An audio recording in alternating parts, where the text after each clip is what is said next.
anyone at any time. This is my dear friend and colleague, Mr. Dinshaw Billimoria. He works with me at Sports City. He's also the head of procurement.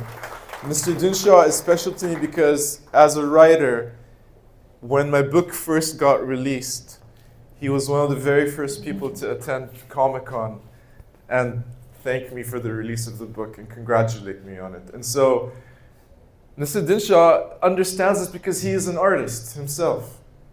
Procurement manager by day, musician with songs on Apple Music by night. Ladies and gentlemen, Mr. Dinshaw talks about his passions.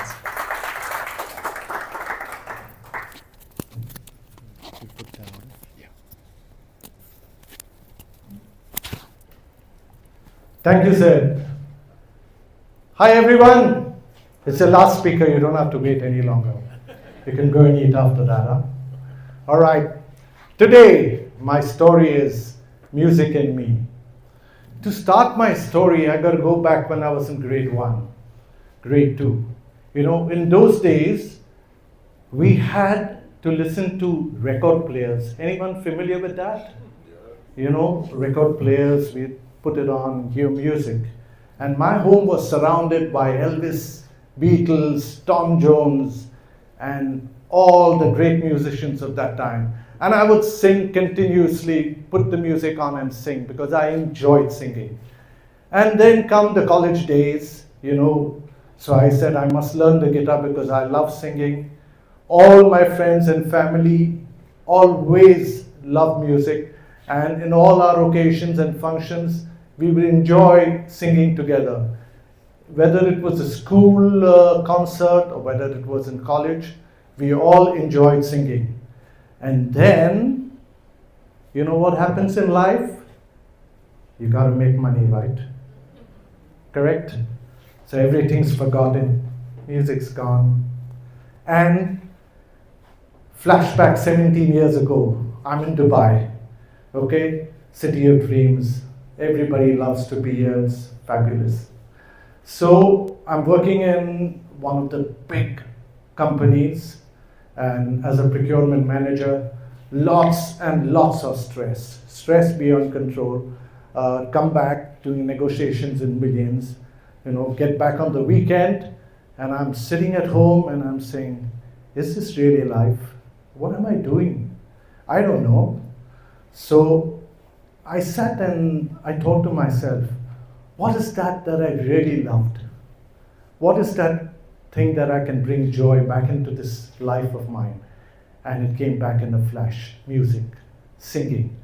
So I approached my wife and my daughter and I tell them, look, I need to do something to bring back happiness.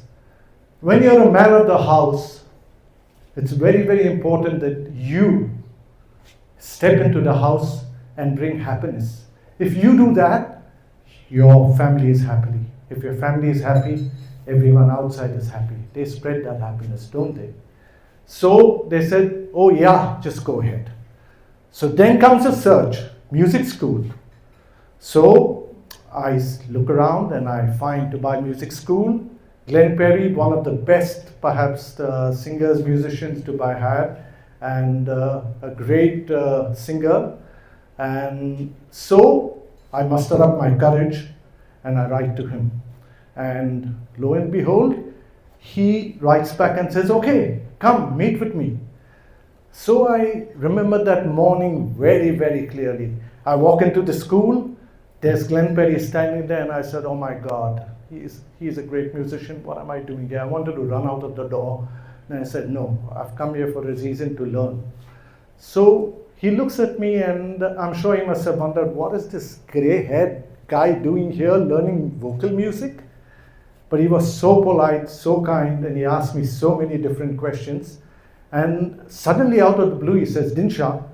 I said, yes, sing me a song. So I said, oh my God. So I sang John Denver and his song, and he liked it. So he said, all right, Dinshaw, you're in. I said, fabulous. So there starts my journey of music.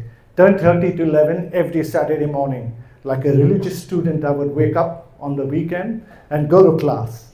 And after a few weeks, he says, okay, now homework time.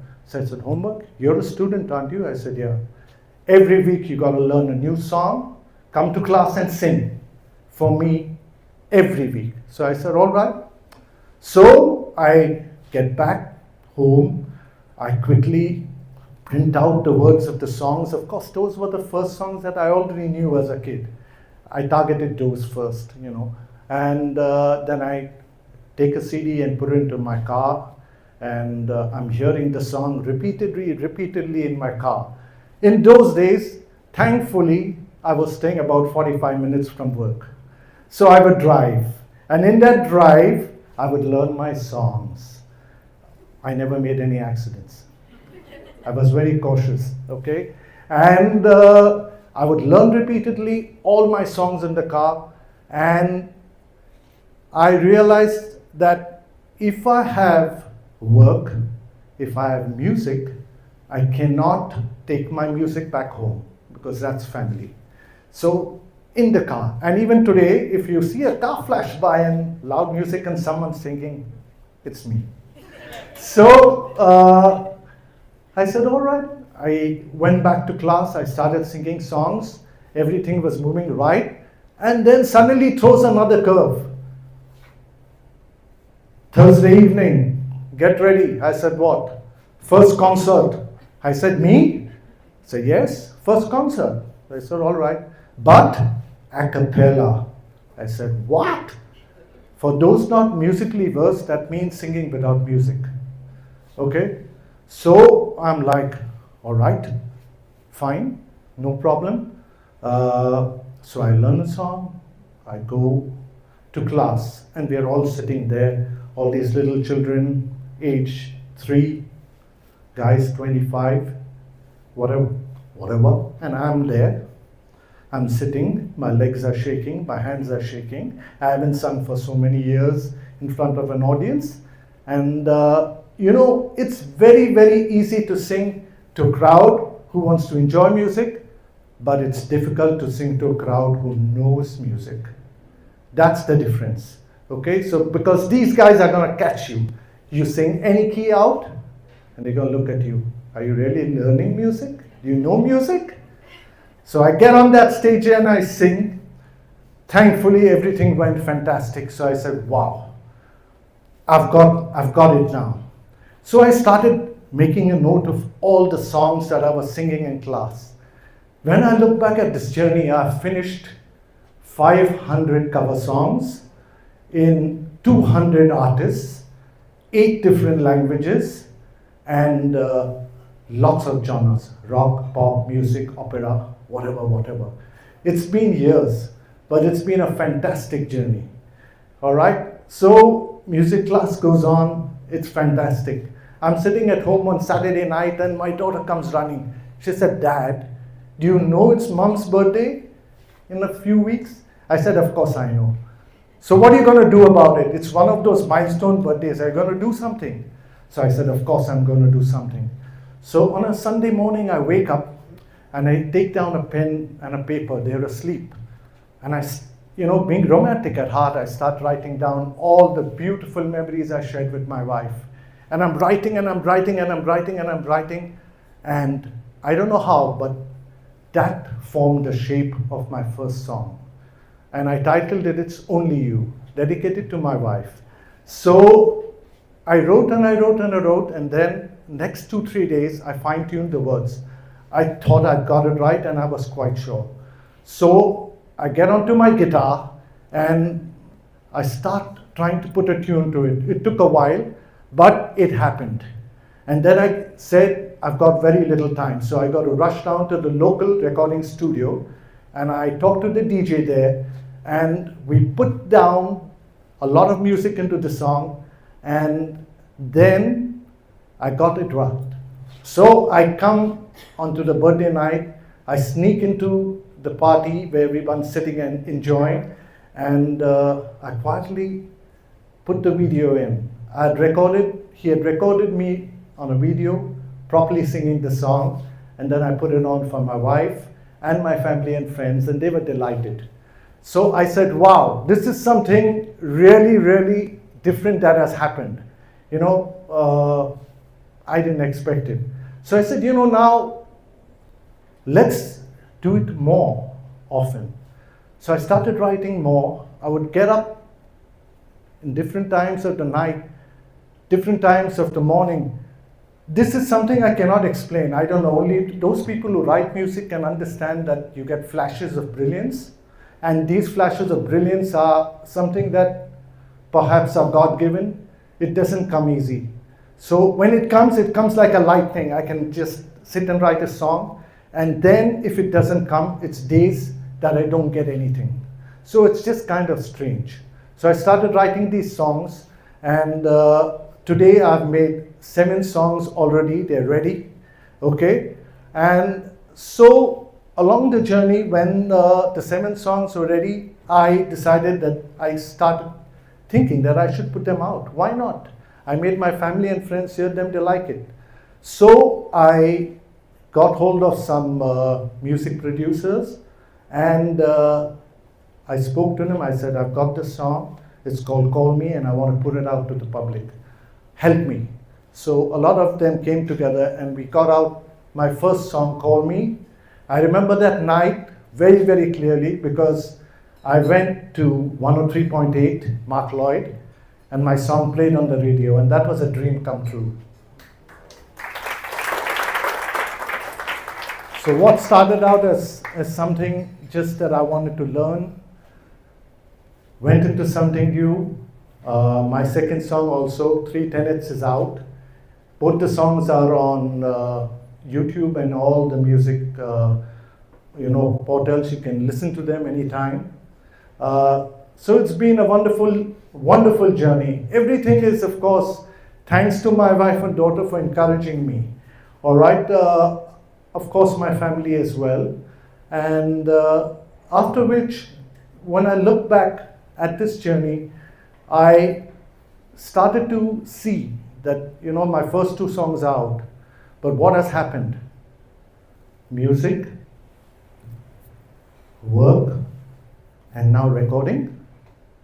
So, what happened to that? Family. There's no time. And that's not good, isn't it? Why do you come into this life? What do you have to do here? You have to give first priority to family. So I said, okay, 5 songs are left. I'm going to do them, definitely, because those 5 will make an album of mine. But the importance first is family. Nobody knows that it's so hard to really get a song out. You got to get the words right. You got to brainstorm with people to get the tune right. You got to then go into the studio and sing for hours. It's not easy. And then you got to videograph it. And lastly, you got to do the legal stuff. Okay? So it's very, very, very hard work. What you see out there is a video. Wow, you sang the song. What goes on behind? It's tough. So I just want to say, the journey's been incredible. And if I look back and really look at it, when I sang in my class, the only thing I wanted to do was make people happy. And I hope I did. When I take out my songs and I have shared them with the world, I wanted to leave a little bit of my footprint when I'm gone, so that, it's something that I leave behind. And most important, I want everybody who hears my songs to be happy and smile. All right? And finally, I say that if God has given a gift, there is really no age, Go out there, enjoy, and most important, make everybody happy. Thank you very much, ladies and gentlemen, for being a great audience.